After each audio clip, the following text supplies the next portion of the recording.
Can you hear me now? Yes. Okay. Shall I start? Yep, go ahead. Okay, thank you very much. So I'm very pleased to be here and to have the opportunity to present this project. This project is about analysis of a very large scale corpus of books of hours, and this project wouldn't have been possible without IIIF. So that's a good opportunity to show that this is really a great tool. So this is joint work between TEKLIA, I'm Christopher Kermorvant, and also two other laboratories, Dominique Stutzmann from CNRS IIIF, and also people from LIPN at Nantes in natural language processing. So the project is called HORAE, and the goal of the project was to study religious practices and experiences in the late Middle Age and Renaissance through the books of hours. So really, the project at the beginning was designed by historians and paleographers, but they needed automatic tools to reach the goal of the project. So the project was also the opportunity to develop the automatic tools in AI, computer vision, and natural language processing, because we wanted to read a very large corpus of books of hours in order to identify textual units. So the goal of the objective of the project is really to get access to the structure of the books of hours. And to get access to the structure, we had to do a full pipeline of machine learning processing, which is composed of page structure analysis. So understanding what are the different objects on the page. For example, on the page that you can see here, you have, of course, text lines, but you have also miniatures, you have decorations in the margin, and also decoration in the text.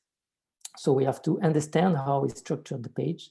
And then we have to do handwritten text recognition. So we have in the corpus both handwritten books of hours and also printed books of hours.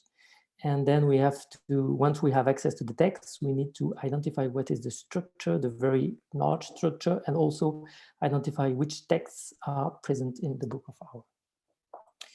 So as I said, this is joint work with CNRS IIIF, LS2N in Nantes, and the project was funded by the French Research Agency. So what is the state of the project now? So the project is still running, and we have collected more than 1,000 volumes. Each volume is a book of hours, so it can be a complete book, or it can also be only a part of a book if only a part has been conserved or is only left. But we have more than 100 volumes, and all these volumes are accessible through IIIF. So all the volumes sum up to more than almost 300,000 pages, and that's the corpus that we want to analyze. And of course, this corpus is also growing because there is a continuous task of finding new books of hours available somewhere as IIIF manifests in libraries or archives. So, as I said, the first task is to analyze the structure of the page. On this image, you can see another page of Book of Hours with a miniature, an illustration, and you have a decorated margin and the text. So the first task we had to do was to annotate such a sample of pages. And this corpus of annotated Book of Hours is available, it's freely available in a GitLab. You can contact us. There is also a research paper associated to it. You can find it on our website. And if we go into the details of the annotation, it's almost 600 pages, no more, almost 800 pages on which we have manually annotated text regions, text lines, miniature, different kind of borders, decorated or illustrated borders, different kind of initials, decorated, simple, illustrated initials, also the line fillers, ornamentation and music notation. So you have a very precise analysis of the page. We also recently started to annotate rubrication, because this is a very important structural element for the text. And we are preparing a new version of this corpus with this new annotation. But still, this was the beginning of the starting point for the page structure analysis. And from this corpus, we could train a deep neural network to automatically analyze the 300,000 pages that we have to process. So we used a neural network based on convolutional neural networks. You can see the architecture of the network. It's a quite standard network. What the good news, the thing that we learned during this project, also the good news, is that we could train such a network without millions of annotations. So we have only 800 pages annotated. So compared to large-scale neural networks that are trained on a very large number of images, that was a good news that we could train such a network. And what we found is that the network is good at recognizing what they learned. So if you have pages that are close to what was in the training set, everything is okay. But we also learned that if you go a little bit away from what the network has been trained on, then you can have very bad predictions. So usually when the network predicts, when there is something to predict, it is predicted by the network, but also the network predicts a lot of things that are not really present on the image. So it means that we have to validate the prediction of the network. So it could be validated either manually or automatically.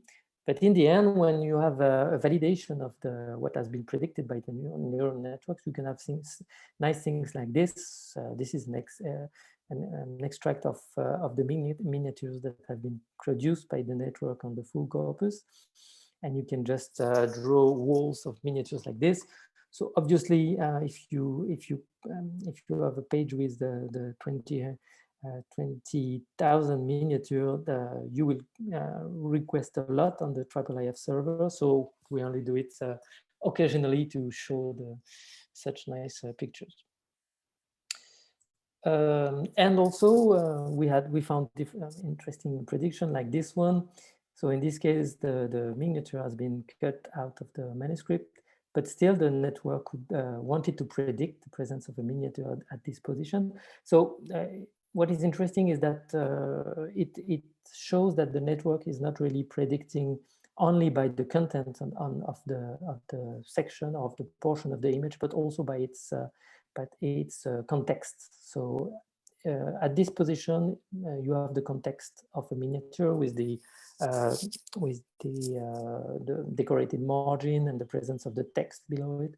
So this is something that the network has seen during training. So it predicts that at this position, given the context, there should be a miniature at this position. So once you have analyzed the pages and you have detected the different types of objects that you can find, you also have access to the text lines, and you can automatically transcribe the text lines. At TEKLIA, we are using Caldi, which is a speech recognition library, but we have adapted it to handwriting recognition. And usually when I present this kind of page, people who can read Latin just jump on the text and they make remark saying, okay, but the text is not that good, and there are a lot of mistakes in the Latin. And that's true. And the goal was not really to have the best possible text, because we knew that it would be really a difficult task to collect example of the text of the different kind of writing, different kind of pages, and different kind of layouts on such a large corpus. So the idea was also to try to show that we could identify the sections and the text with the transcription, which is far from being perfect. So this is one of the challenge, and we in the project we wanted to process the largest number of documents rather than having the best result possible on a small sample. But still, we can have a transcription of the text, where sometimes good, sometimes less good on the pages, and we can go further to the text identification. So for the text identification, the problem is the same. If we want to train a model to identify the text, we need to annotate first. So we use our platform Arkindex to do that. Compared to other platforms like Transcribus or eScriptorium, you can really define any kinds of objects that you want to annotate on the page, and you can also add categories like classification. And you can see on this page different kind of text segments that have been annotated. And you have the full description of one of them with a reference to the text and also reference to identify precisely what kind of text it is. So this has been done manually on a small sample of pages with because this is really a difficult task. You have to read Latin, identify the task, and link this part of text to a reference. But once you have done that, you can try to train a model. And we tried to do it at different levels. So the idea was to predict different level of structure in the book of hours. So I illustrate them here. You have the three first level 1, 2, and 3. So the level 1 is really the large sections of the book of hours, Hours of the Virgin, calendars, gospel. And then if you go into details into each of these sections, you have a more precise structure. For example, in the gospel section, the different gospel that you can find.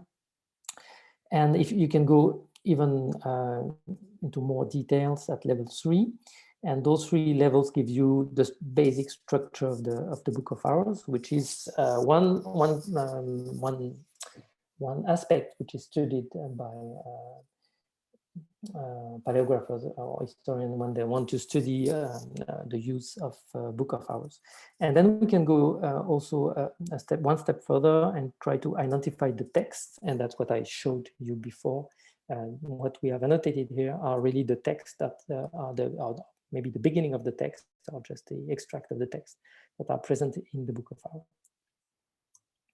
Okay, so to do that, you can see the full process is applying neural networks, then handwriting recognition, then text extraction and identification on the corpus, which is not hosted by TEKLIA, but hosted by the institutions.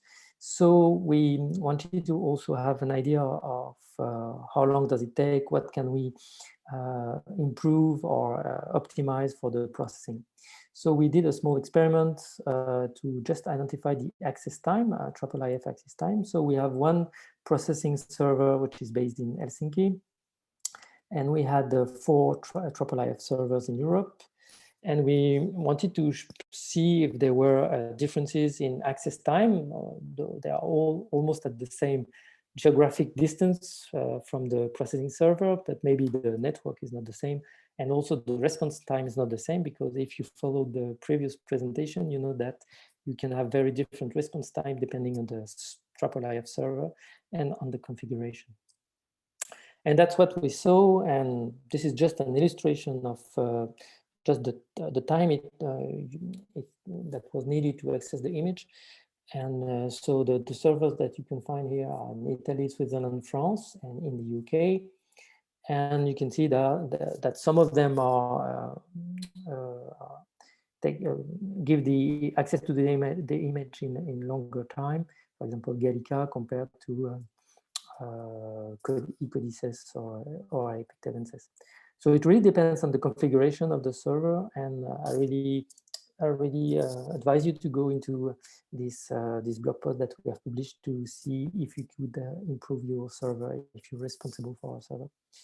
So for the full corpus, we computed that it would take, calculated that it would take almost 5 days just to download the images. And of course, it's just to download the images once, but we need to access the image several times. So on this figure, you see that we need to split the first double pages into single page. So that's one access to the image, the full image to have this. Then we do layout analysis. So this is access to one cropped image, which is a single page.